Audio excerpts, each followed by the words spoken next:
¿Qué tal? Buenos días, buenas tardes, buenas noches o en el momento en el que estén sintonizando una nueva emisión de La Última Página, programa que todos los lunes aparece en su pantalla, pero en realidad es un programa que está en un loop continuo. Eternamente se manifiesta y se repite como el eterno retorno. ¿Por qué? Porque hay un Dios detrás del Dios que todo empieza, que la trama empieza de La Última Página, y ese Dios está aquí manifestado, con corbata bordó, corbata así, granate, diré yo, el ínclito, ¿no? El de figura, digamos, ecuestre. Ya, ¡Ecuestre! Porrini va ecuestremente. Cuestre lo que cuestre. Lo que cuestre. ¿Cómo le va, Porrini? ¿Todo bien? ¿Cómo le va, maestro? ¿Todo bien? Bienvenido a su casa, como diría. Exactamente. Bienvenido a su propia casa. Aquí estamos Muy bien. muy contentos con todo lo que está pasando. Recuerden, como siempre decimos, nosotros tenemos distintas vías de comunicación. Si quieren colaborar humildemente con el canal, tienen los medios aquí abajo. Todos los medios de comunicación, las redes sociales y tal, y sobre todo consulten el catálogo de Sofía, Casa Editorial, que estamos en tiempos de ferias del libro y tal, así que bueno. Con nuevas novedades. Nuevas. Ya vamos a hacer ¿qué le parece si hacemos luego un anuncio oficial de las novedades que se vienen hacia mediados de año, junio, fines de junio por allí? Vamos a estar teniendo algunas novedades. Bien, vamos ¿cómo se dice? A la faena. Veo que tiene ahí algo muy lindo, Juan Ferrari. Sí. Hace tiempo que venimos pensando, casi sin decirlo, porque de alguna manera cuando Sebastián me lo comentó dije, tenés razón, lo habíamos anotado de hecho, que nos debemos por ahí un programa, o varios programas diríamos, de literatura clásica, pero en el buen sentido de la palabra, literatura bien antigua, literatura antigua más que clásica. Y dijimos, bueno, pero está el hilo de Ariadna, que bueno, está un poco flojo porque cuesta. Sí, pero bueno, ya estamos retomando. Es verdad. Pero digo, hacer una serie de programas en torno de cierta literatura bien clásica, que obviamente tiene que ver con la cultura greco-latina. En este caso vamos a hablar de poesía lírica, de la gran poesía lírica. Entonces dijimos, bueno, hagamos allí. ¿Por dónde empezamos? Podríamos haber empezado por, no sé, Arquíloco de Samos. Claro. Vamos a ir a lo esencial, a lo importante, a lo que realmente podemos sacarle jugo, independientemente de que no es una obra muy extensa, y que es Safo, la gran Safo de Lesbos. Safo, Sebastián, me quedo sin palabras porque es difícil hablar de Safo. Nosotros tenemos aquí ambos una edición, creo que es no es una antología, no es la edición completa, de Editorial Losada. Bueno, que bueno, nunca sabré. Y ahí está el primer problema con Safo. O sea, lo que tenemos de Safo son como muchísimas de las fuentes que nos llegan de la antigüedad clásica, son fragmentos. Exacto. Fragmentos que por otra parte también han pasado por diversas etapas de copiado y por diversas. Señor. Entonces, hasta que finalmente tenemos una edición más o menos fidedigna o más o menos canónica, han pasado muchos años. En este caso, la edición a cargo de Pablo Ingberg, de Editorial Losada, que es bilingüe, traducción, notas sobre la métrica y un comentario sobre cada fragmento acerca de Safo.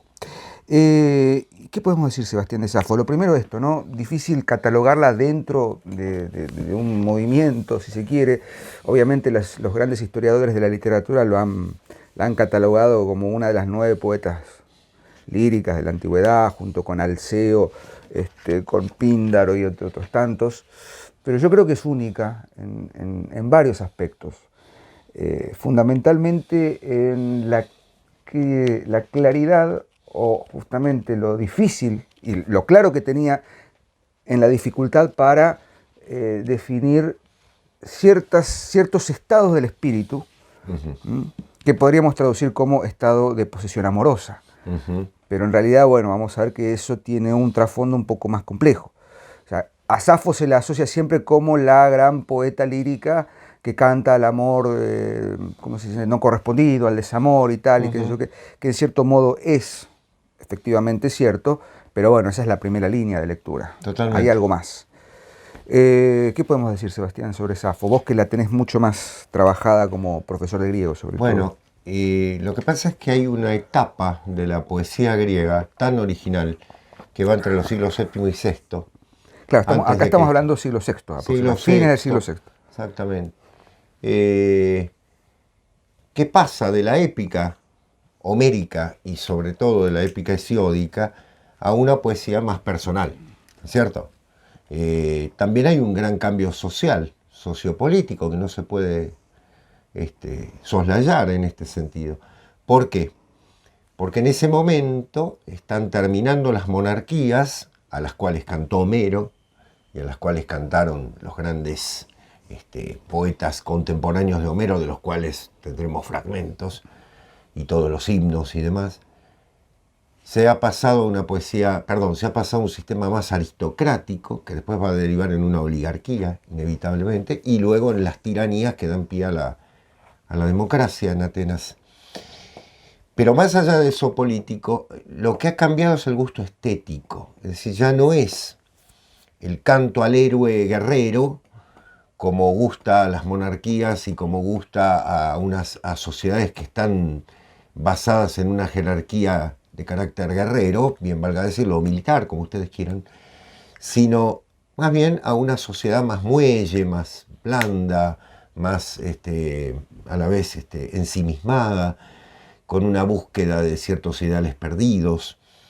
Por eso nace la poesía lírica, es decir, esta poesía tan personal, tan del yo, que no era la poesía anterior. No es la poesía homérica para nada. Homero canta justamente a través de la musa, o poseso por la musa, a los héroes griegos. En cambio aquí ya no es eso. Están presentes los dioses, hay otro tipo de religiosidad, más íntima, más intimista, si se me permite, y todos ellos viven una etapa de desequilibrios, porque ya se ha perdido ese orden anterior y hay un orden que están haciendo nuevo. Hay un orden que se mantiene, digamos, con alfileres, como es el orden aristocrático, al cual pertenecen muchos de estos poetas, Alceo, Simónides, ¿no es cierto?, y fundamentalmente Safo, en estas polis tan particulares, y una visión del mundo mucho más, si se quiere, subjetiva. Subjetiva en el sentido de que el mundo pasa por mí, ¿no? Bueno, Safo, la primera persona en todos ellos, es fundamental. Safo vive en Lesbos, una de las islas más importantes del mar Egeo, cercano a lo que hoy sería Turquía, a la Grecia asiática. Sociedades muy, ¿cómo decirlo?, tan diferentes de las nuestras, ¿no?, en muchos sentidos, por miles de cosas, pero no solo por las diferencias tecnológicas, sino fundamentalmente por la concepción de vida. Es una vida más de palacio, más de elegancias, más de intimidades, que en algún sentido van a ir terminando cuando nazcan las tiranías en el siglo V, yo diría sexto, quinto, ¿no? Ahí se pasa, ¿no?, entre el sexto, sí, Pisístrato, por ejemplo, en Atenas, y fundamentalmente luego la llegada de la democracia, que es un sistema rupturista en muchos sentidos. Vuelvo a decir, no es que lo político signe, pero también la literatura revela de alguna forma ese mundo elegante que se está despidiendo, del cual forman parte todos ellos. Está Solón, por supuesto, en el medio. Da paso a algo absolutamente innovador. Como bien decía Diego, la poesía de Safo, tenemos algunos poemas completos, pocos, muchos fragmentos, y se siguen encontrando. En el año 2004 los papiros de Oxirrinco permitieron encontrar un par de poemas completos, que ya están traducidos también. Y como decía Diego, ambos tenemos la edición bilingüe de Losada, editado por Losada, por traducción de Pablo Inberg, muy buena. Pero si les interesa tener la poesía lírica griega antigua, arcaica completa, les recomiendo la edición de Acantilado de Juan Ferraté, ¿no?, que tiene un hermoso estudio y que es polémico en algunos casos porque él habla de los traductores, justamente, y cuando cita a los traductores dice el desastre que han hecho los traductores. Sobre todo los traductores ingleses, valga decirlo, porque inventan. Es decir, no traducen el texto respetando lo que hay de fragmentario. Es así, quedan fragmentos, quedan 4 palabras. Bueno, en el medio quieren creer que dijo esto. Bueno, no es así. No sabemos. Si dice Eros me ha llevado, pues traduzcamos Eros me ha llevado, punto. Eso Dios dirá a qué pertenecía. Pero no, quieren decir Eros me ha llevado porque estoy enamorada de Pirulo. No lo dice. Entonces es muy interesante la fidelidad que tiene un traductor en este caso. Bueno, más o menos un poquito de eso, la vida de Safo. Ella fue una educadora también, ¿eh? Tengamos en cuenta eso, fue una pedagoga, es decir, también educó a jóvenes que después dieron una serie de, ustedes lo saben, ¿no es cierto?, una serie de comentarios bastante subidos de tono en todas esas, de esa escuela de la cual no hay pruebas, valga decirlo. Son comentarios muy soeces y muy sesgados, ¿no? Muy poco lo que sabemos. Sí, muy chismosos también, Sí, ¿no? Demasiado fáciles y no es lo esencial. Bueno, a ver, un poco lo que se conoce vulgarmente como el culto al amor, a la homosexualidad, si se quiere, claro, ¿no? De ahí la idea de que el amor homosexual entre mujeres, como es de Lesbos, es lesbiana. Bueno, eso es un dato absolutamente anecdótico, porque si tenemos que hacer un programa dedicado al concepto de amor, que no vendría mal, sobre todo en la cosmovisión griega, pues, tendríamos para... Uy, Dios mío. La pederastía, Aquiles y Patroclo hasta el banquete de Platón, pasando por Safo, bueno, en fin. Pero es justamente de la posesión amorosa, como título así mayor, luego iremos desglosando, que podemos empezar a hablar de Safo. Yo, si te parece, bueno, empecemos por el himno a Afrodita. Adelante. Vamos a hacer alguna lectura del texto. La ventaja de esta edición es que es bilingüe, entonces uno puede contrastar la edición griega. Y este es el primer fragmento que queda, que es bastante extenso, por cierto, que es el himno a Afrodita. Inmortal Afrodita de trono colorido, hija de Zeus, que tramas ardides te suplico, ni a tormentos ni a angustias me sometas, señora el corazón. Si no ven, si una vez y en otro tiempo, percibiendo mi voz a la distancia, me oías, y dejando la casa de tu padre, dorada te viniste. No bien uncido el carro y hermosos te llevaban en torno de la tierra negra, ágiles gorriones girando sus tupidas alas desde el cielo por el medio del éter, y enseguida llegaron, y oh bienaventurada, en tu rostro inmortal una sonrisa, preguntabas por qué de nuevo estoy sufriendo, por qué otra vez te llamo, qué quiero más que todo para mí, enloquecido corazón, ¿a quién debo de nuevo persuadir y conducir hacia tu amor? ¿Quién, pues, oh Safo, te hace daño? Ya que incluso si hoy huye, pronto perseguirá. Si no acepta regalos, en cambio los dará, y si no ama, ya pronto habrá de amar, aun cuando ella no quiera. También ahora ven a mí, y líbrame de penosos desvelos. Cuántas cosas mi corazón desea, realízalo, tú misma, combate junto a mí. Bueno, a ver, de este himno se ha dicho tanto. Yo señalo lo que sostiene Ingber. Vos hablaste de la poesía lírica, Sebastián, como algo más intimista, ¿no? Más del yo. Pero creo, siguiendo la lectura que hace Ingber, y corregime si me equivoco, o si se equivoca Ingber, que hay todavía, en este poema sobre todo, una dimensión ritual que no se pierde. Digo, si bien es, por supuesto, Safo en primera persona, ¿no? Dice... inmortal Afrodita de trono colorido, hija que tramas ardides, te suplico, te ruego, te ruego, ¿no? En griego es muy lindo, ¿no? Poikilothron azanata Afrodita, ¿no? Como la que no muere. Paidios doloploque, ¿está bien? Sí, doloploque. Lisomaise, ¿no? Hacia mí es un verbo reflexivo. Bueno, estoy leyendo en el aire. Asaisi, medoniaisi, damna, potnia, thumon. Thumon, vos fíjate que el término es thumos. Thumos, exactamente. No es, en realidad es difícil de traducir. Acá, por ejemplo, ¿cómo lo traduce Ferraté? Le pone alma. Pero está bien que corazón. Corazón es cardia. Pero el thumos es el arrojo. El ímpetu. Impulso, Sí, muy bien, el arrojo. El arrojo, claro. ¿No? Entonces eso, bueno, está bien, fenómeno. Eso en primera persona hay una fuerte carga de arrojo, de intensidad, ¿no?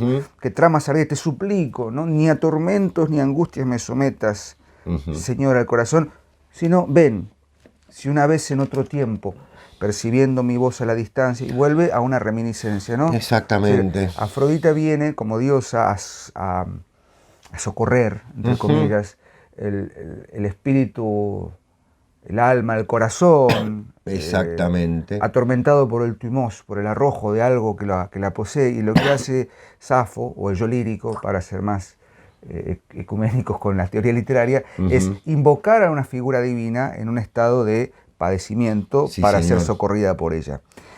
Y esto, si bien puede ser considerado, bueno, Afrodita, tradicionalmente conocida como la diosa que representa el eros, ¿no? El amor, la diosa de los enamorados, Afrodita, luego Venus en la mitología romana, la fertilidad y tal. Bueno, es la diosa a la que hay que invocar. Pero lo que dice Inver es muy interesante. Todavía hay en este fragmento, o en esta oda a Afrodita, himno a Afrodita, una dimensión ritual en ese sentido. Si bien hay una presencia más personalista, más del padecer, del yo, en este caso Safo, todavía hay un contacto con esas fuerzas anteriores, esas fuerzas que dominan, y el reconocimiento también, que esto estaba en Homero, por eso es muy interesante esto que decía Sebastián, ¿no? Si nosotros tomamos la historia de la poesía griega, tenemos que partir de la poesía épica, luego la poesía lírica y luego finalmente la poesía trágica, y si trazáramos una línea, un arco de sentido, vamos a ver que lo que nunca deja de estar es la cuestión divina. O sea, la presencia de lo divino. Totalmente. La presencia de lo divino como algo que, en definitiva, termina de dictaminar cuál es el movimiento del ser humano. No hay ningún movimiento que no esté influido, ya positiva, negativamente. No hablamos de providencia, no, estamos hablando de la intervención de lo divino. La posesión también de fuerzas irracionales. Ahí viene a colación el libro de Dodds, Los griegos y lo irracional, que es un libro canónico para entender esto.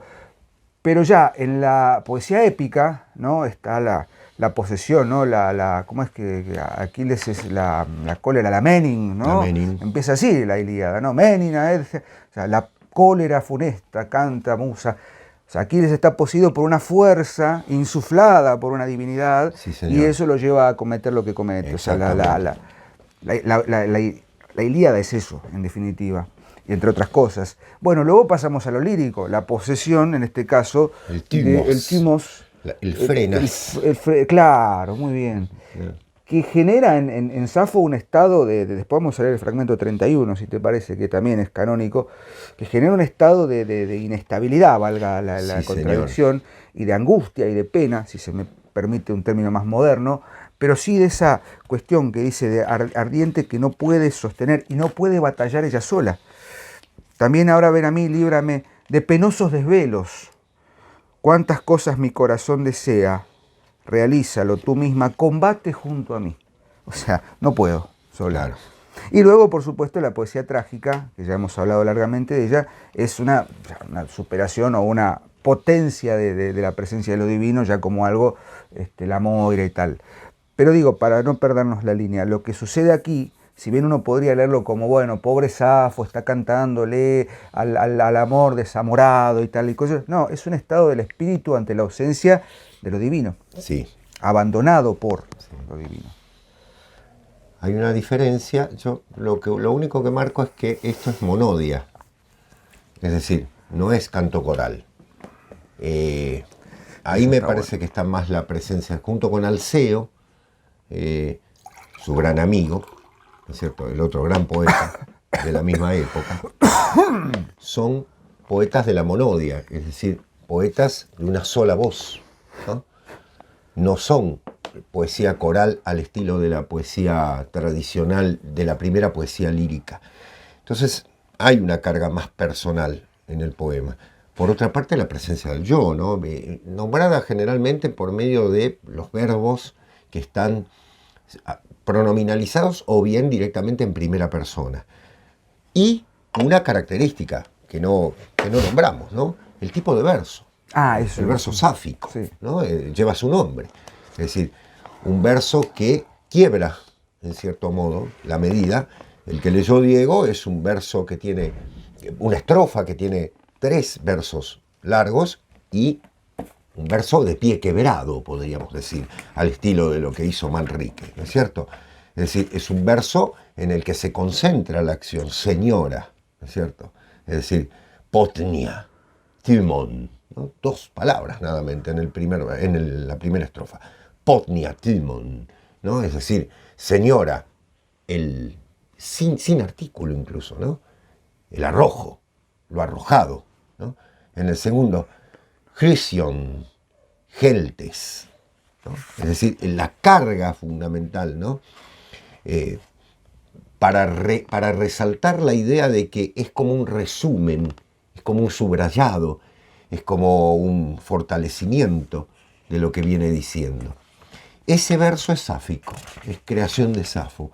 Es una poesía absolutamente distinta de la poesía monorrítmica de estilo épico, ¿no? Que establecía el hexámetro como forma fundamental. Aquí eso, ¿no? Empieza a gobernar el pentámetro y empieza a tener fundamentalmente influencia la combinatoria de versos. Es decir, cuando la poesía pasa a manos del poeta y el poeta interviene en la primera persona, nace la creatividad en torno de las formas, ¿no?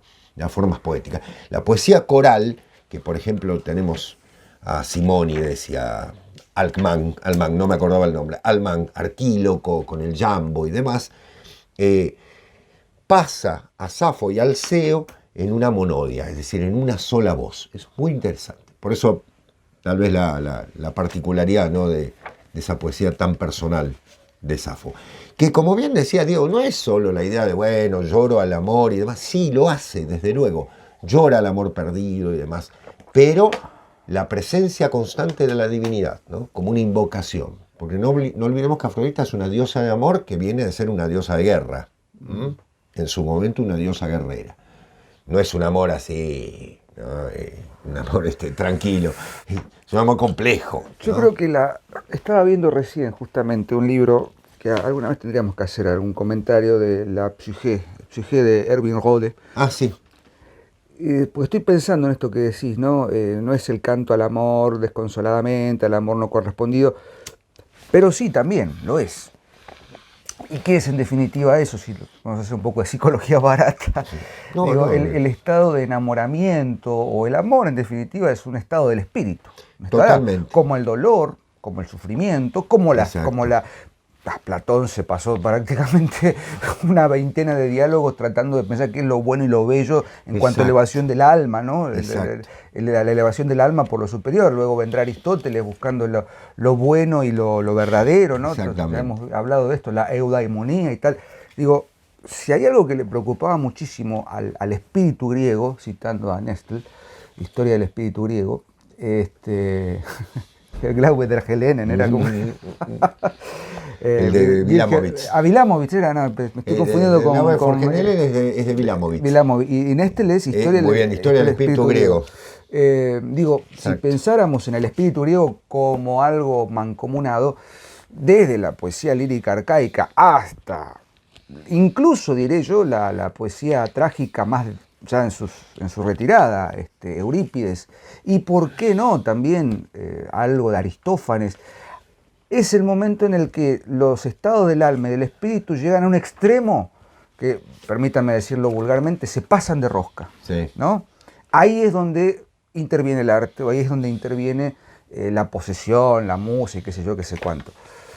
Pero es interesante pensar en esto. No hay en la poesía lírica o en la poesía épica o en la poesía trágica solamente una lectura de mirá qué enojado que estaba Aquiles y que por eso le pasó lo que le pasó. O mirá qué enamorada estaba Safo, que no le dieron bola y por eso sufrió lo que sufrió. O mirá, no sé, qué sé yo, qué soberbio que era Edipo, que tal cosa.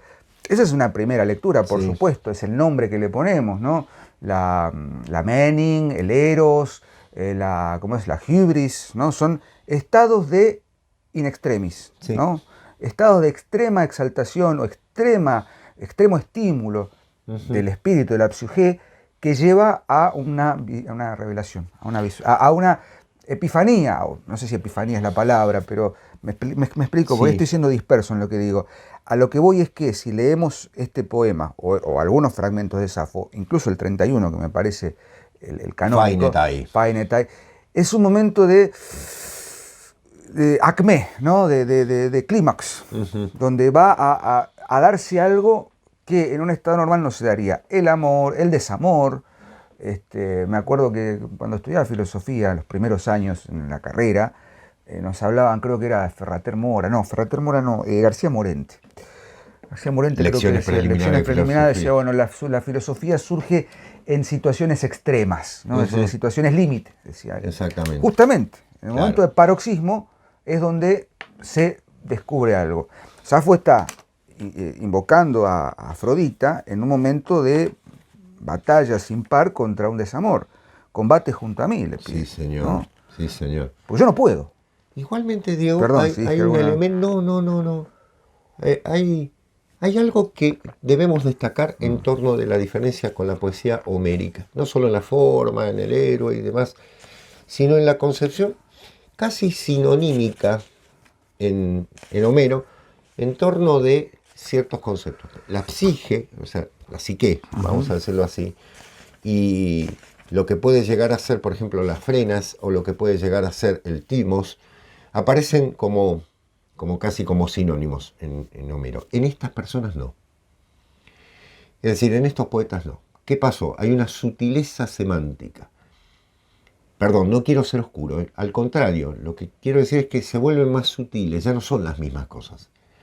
De hecho, hay un cambio en la concepción. Hay un cambio porque se empieza a observar sutilmente que no es lo mismo el ímpetu, que no es lo mismo el arrojo, que no es lo mismo tener ánimo, que no es lo que viene de ánimos, ¿no? El viento, que no es lo mismo tener dynamis, que tener... que también es un sinónimo, en cierto modo, de la energía, pero todo eso interior empieza a sutilizarse, empieza a diferenciarse, gracias a estos poetas, que empiezan a encontrar, comienzan la idea de que ya no es solamente una cosa, un ser arrastrado, ¿no? Por ciertas fuerzas, sino que son fuerzas diferentes, son fuerzas psíquicas, son fuerzas anímicas, si bien psique y ánima están muy cercanas, pero también son fuerzas espirituales, son fuerzas físicas, que proceden, que se utilizan al ser humano en sus distintas dimensiones. Por eso es muy interesante cómo lo usa, ¿no? Una cosa es frenas, otra es cardia, otra es el corazón, que está moviendo al conocimiento. No olviden que para los antiguos el corazón es conocimiento, no es solo pasión, ¿no? Lo otro es el timos, sale de acá, del pecho, ¿no? Son efectos. Claro, es el arrojo de Diomedes. Claro. En la Aristía de Diomedes, exactamente. Digo, exacto. Está muy bien lo que hace. Yo por ahí me aventuré a hacer una psique como algo genérico, por eso citaba el libro de Rode. Es que aparece como sinónimo, claro, en algún sentido, el timos y la psique, pero son sutiles, porque del mismo modo que en este verso, en este poema que leímos, en el número 1, está el frenas, ¿no? De donde viene frenopático, por ejemplo, ¿no? Todo lo que tiene que ver con la psique. Claro, exactamente. Está la naturaleza de lo mental. Frenesí. Claro, uno lo puede traducir también como razón, como cierta conciencia, ¿no? No es lo mismo que el timos, ¿no? No es lo mismo que la dinamis, no es lo mismo que... Empiezan a diferenciarse, cosa que hace al enriquecimiento del lenguaje, ¿no? También. Perdón por la miseria lingüística que uno está usando estos poemas para estas cosas, pero también es una lectura. Al ser monodia, al tener la característica de la poesía personal, también hay una mirada personal. Ya no es la mirada, ¿no es cierto?, suprema de Homero, que está narrando los hechos de héroes, ¿no? Es la vida personal. Entonces, ¿cómo digo, con palabras de este mundo, ¿no? ¿Cómo digo justamente lo que... Ahí tenés otra. Claro. Si te parece, el Fainetai Moikenos Isos Theoisin. ¿Lo leo yo o lo querés leer? Adelante, léelo. Me parece que aquel es igual a los dioses, el hombre que se sienta frente a ti y cerca, mientras hablas dulcemente, escucha. Y también mientras ríes deseable, lo cual hizo saltar mi corazón dentro del pecho, pues si hacia ti un instante miro, hablar no me es posible. Mi lengua se hace trizas en silencio y un fuego sutil corre debajo de mi piel y con los ojos nada veo, zumban mis oídos, me baja un sudor frío y un temblor me agarra toda y verde más que hierba estoy, que necesito ya morir, me parece.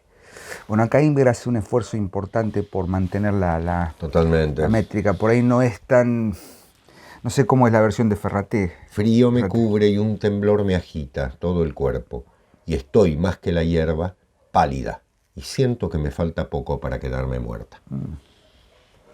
Igualmente Sí, es difícil porque... otra vez son los versos quebrados, ¿no? Eso, bueno, el ritmo de la poesía griega, los esfuerzos que uno hace en castellano, es muy valioso lo que hizo Pablo Inver, es muy valioso lo que hace Ferraté. Fíjate, si lo confrontáramos en griego, y acá muy bien lo hace Inver, Fainetai moikenos isos theoisin, empieza, ¿no? A mí me parece que aquel es igual a los dioses, y termina Fainomemautai, me parece a mí también, que anteriormente dice Emi, exactamente. Teznanque doligo pideues, pideues, Fainomenautai, porque es una...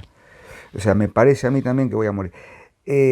Esa sensación de me parece, que en realidad se me aparece, porque faino en griego es, corregime si me equivoco, lo que sucede, se manifiesta, el fenómeno, claro. Fainómenon. O sea, se me manifiesta esto. Se me manifiesta esto, que aquel que veo, es una mirada a lo lejos, ¿no? Me genera esto y no puedo llevarlo al plano de lo concreto. Exactamente. Aunque es más concreto que la miércoles, porque todo lo que le pasa en el cuerpo, en todos los sentidos, ¿no? Sobre todo dice, mi lengua se hace trizas en silencio. Un fuego sutil recorre bajo mi piel. Bueno, la analogía entre el fuego como ardor, ardiente paciencia, ¿no? Exactamente. El ardor del fuego que abraza, ¿no? El espíritu y quema, el ardor del amor y de la pasión y del eros y tal. Sutil corre debajo y con los ojos nada veo. Zumban mis oídos y luego al cuerpo, ¿no? El sudor frío que baja y me agarra toda y el temblor y más verde que la hierba estoy, ¿no? Como el amargor, la hierba, ¿no? Me quedo que necesito ya morir, me parece. Bueno, la clásica lectura que se hace, ¿no? El patos del eros. Pero aquí hay algo más, volvemos al principio anterior, ¿no? Hay un estado in extremis que solamente puede, digamos, definirse de esa manera casi como paroxismo. ¿Y sabes quién toma esto como ejemplo de algo que tiene que ver con la estética, con el arte, con el estado de magnificencia estético? Es Longino, en De Sublimis. Dice que, bueno, Safo en ese sentido, sobre todo este fragmento, es la manifestación de lo extremo al punto de estallar, al punto de explotar. Y es ahí cuando sucede la conmoción estética del espíritu. Cuando Longino, en el siglo I después de Cristo, redacta ese tratado de estética y hasta de retórica, podría decirse que es acerca de lo sublime, de Sublimis. La idea de lo sublime, justamente lo hemos dicho más de una vez, es la expresión de algo tan perfecto estéticamente, sensorialmente, que su perfección radica en la imposibilidad de poseerlo, en la imposibilidad de alcanzarlo. Dios o los dioses son sublimes, en tanto que son la perfección inalcanzable. Exactamente. Y ese estado que le genera X al yo lírico, ¿no? A aquel que se le parece como un dios, es justamente un estado de sublimidad. Entonces, no de sublimación, es sublimidad. Claro. Porque no lo voy a alcanzar nunca. Y esa imposibilidad de alcanzarlo, estás pisando el cable, esa imposibilidad de alcanzarlo produce ese estado de posesión o ese estado casi de a punto de fallecer. Es el patos del eros, puede ser, pero es más bien la manifestación justamente de esto, de que solamente se puede decir poéticamente veía que estabas midiendo los versos y tal, pero con la diferenciación entre lo sensorial y lo espiritual, que en definitiva termina unificándose en un estado de total exaltación del espíritu que incluso puede llevar a la sensación de desfallecer, ¿no? Es tan inabarcable esto que sucede que no lo puedo poner con palabras simples y me aborda el cuerpo, me aborda el alma y siento que voy a desaparecer de este plano físico. Exacto, ¿no? Exacto. Muy bien. Eso está también establecido en el método que usas, ¿no? Es una combinatoria de sílabas largas, de sílabas breves, que faine, tai, moi, que nos, isos, theosin, tan, tan, tan, tan, ¿no? Un ritmo que establece la idea de una introspección. No es el verso heroico, es un verso más íntimo, ¿no? En algún sentido, una combinatoria. Vuelvo a decirlo, con la creatividad de Safo personal. Y también la fundación de algo, porque de ahí nace, por eso decimos poetas líricos, ¿no? Van a ver ustedes que, como lo llama Ferraté, líricos griegos arcaicos. Está muy bien, líricos. La poesía lírica es una poesía íntima, una poesía personal. Es decir, ya no es la gloria del, ¿no es cierto?, del héroe, ya no es lo épico, sino lo pequeño, lo pequeño terrible, porque es personal, pero que dio pie a toda la poesía moderna. Uno está pensando en el tema del amor, entra el tema del amor a la poesía, de la muerte, ¿no? Del amor-muerte también, ¿no? Como algo clave, de lo perdido, de lo que ya no se recuperará, que tiene tanta prosapia en la literatura occidental. Es una mirada personal tan fuerte, porque si uno observa la poesía de la época en otras civilizaciones, va a notar que sigue siendo o bien una poesía de carácter eminentemente religioso, ¿no? Como pasa con la poesía hebrea, o como pasa, por ejemplo, con la poesía oriental, pero la poesía griega entra en una intimidad. Hay un momento, y uno puede hablar de una decadencia, se está terminando una época, ¿no? Se está cerrando una época, entonces está el encerrarse en sí mismo también. Que yo me atrevo a decir que es la misma época en la que se está escribiendo Job, ¿cierto? El sufrimiento, el libro del sufrimiento, ¿no? El libro del llanto, del planto, de lo sufrido personal, ¿no? Y que es, en el caso de Safo, tan notable. Hay un poema de Safo del cual queda solamente un fragmentito, que a mí me parece, son dos versos. Dos versos. Dos versos, sí, dos versos. Sí. En este caso, literalmente son dos versos. Son dos versos, sí. Para que voy a hacer mi tesis de maestría. Claro, me voy a tomar 15 años. Sí. A ver, no, es terrible porque yo he visto gente que dedica su vida y realmente no saca nada nuevo, ¿no? Pero, bueno, valga decir. 48 tal vez. Sí. Viniste, te anhelaba, refrescaste mi alma incendiada de deseo. Espera, ya lo encuentro. Que es muy bonito la imagen, ¿no? Vamos a decirlo así, porque es una imagen lo que se está planteando. Ya lo voy a encontrar. Acá está, 47. Sí, acá está. Eros de Tinaxemoi frenas. Eros de Tinaxemoi frenas. Hos anemos. Cátoros. Drusin empeton. Amor me ha sacudido el alma. El amor, el eros, ¿no? Diríamos. Como el viento desde el monte embiste a las encinas. Exactamente. Bueno, las encinas, que son drusin, de ahí viene druid, el árbol propiamente. Druidas.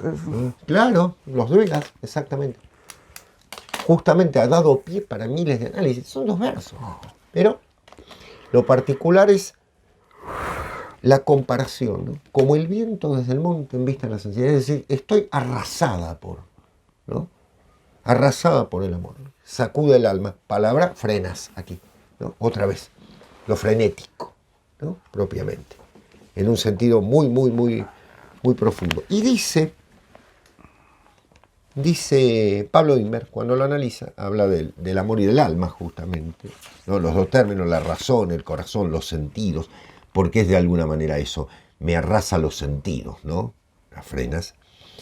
Dice Máximo de Tiro, en el contexto de la cita, Sócrates llama a Eros amor, sofista, Safo, urdidor de mitos, Aquel es transportado en delirio báquico hacia Fedro por Eros, mientras que a ella Eros le ha sacudido el alma como el viento, etcétera, etcétera. Bueno, estos son los típicos glosarios que los griegos después, bajo el helenismo, se dedicaron a realizar de una manera casi, no solo académica, sino de una manera puntillosa, ¿no?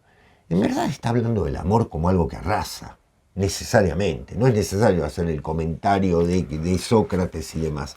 Pero lo hace muy bien Pablo Aymer citándolo, cómo sirvió después el fragmentarismo de Safo, de lo que nos llegó de Safo, para poder hacer los mayores delirios, ¿no? Decíamos, personas que hacen una maestría sobre 2 versos en Safo, ¿no? Y el otro es el que ha dado, es un solo verso. 51. Ukoidothi theo, diomoi ta noemata. No sé qué hacer. Son 2 mis pensamientos. Parece risible, ¿es cierto? Son 2 mis pensamientos. Ahí está la idea de una sociedad que ya no tiene el camino, ¿sí? Y son 2 mis pensamientos. ¿Obedezco o sigo esto? ¿Me enamoro o no me enamoro? Es decir, ¿me uno o no me uno? Porque ustedes dirán, bueno, ustedes también están haciendo una serie de disquisiciones en algo que es fragmentario. Sí, pero en relación con todos los poemas anteriores y con todos los poemas posteriores, Safo está hablando siempre de la duplicidad. Siempre. Esa duplicidad que la lleva a una imagen, que la lleva, mejor dicho, a una forma de comportarse y a otra que es la interior. Y ahí está la ruptura. El hombre exterior no es el hombre interior, la mujer exterior no es la mujer interior. Tiene que dominar esas pasiones y en esa dominación nace la poesía.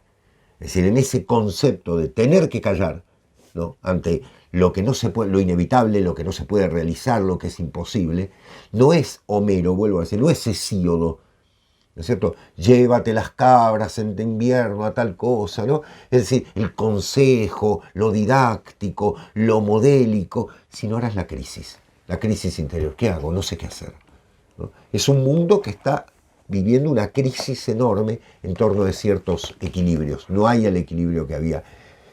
Y que nace de alguna manera el ser moderno, ¿no? El ser de la crisis, el ser que va a vivir justamente siempre mirando hacia el pasado perdido, ¿no?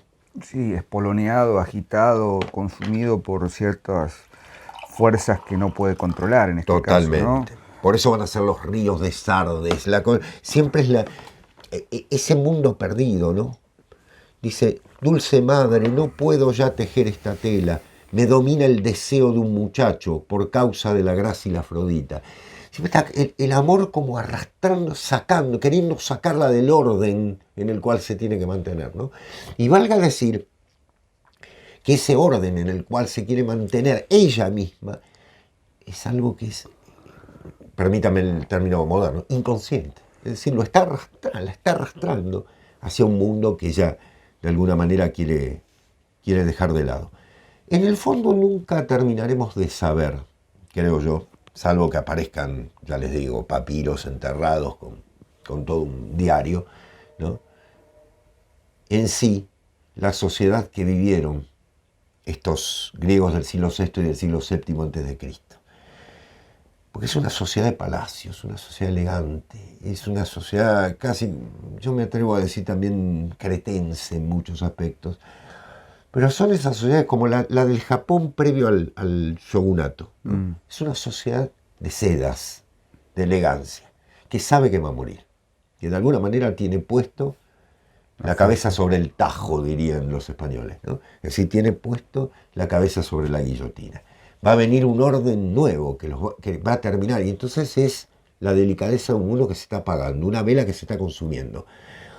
Y una vela que se está consumiendo que es personal, por otra parte. Por eso la poesía de Alceo es muy, muy profundamente aristocrática. Es una poesía íntima, pero que sabe que va a ser arrasada por otra cosa. Cuando venga la poesía trágica griega, cuando venga la poesía ya masiva, pero en el mejor sentido, ¿no? Es decir, lo trágico en tanto lo ritual puesto ya en acción como pueblo que condena, como sacrificio, como fármaco, como aquello, esto ya está perdido, ya es inentendible en muchos aspectos. Por eso Píndaro, que vive en el siglo V, vuelve a escribir poesía coral. Es decir, ya es otra vez el conjunto, ya la poesía íntima tiene que irse. Hay un mundo que se ha cerrado, ¿no? Hay un mundo que se ha terminado. El mundo de las aristocracias se terminó. Bueno, ni hablar lo que pasará con la poesía trágica, ¿no? De Esquilo a Eurípides corrió agua bajo el puente. Pero, bueno. ¿Y de qué manera?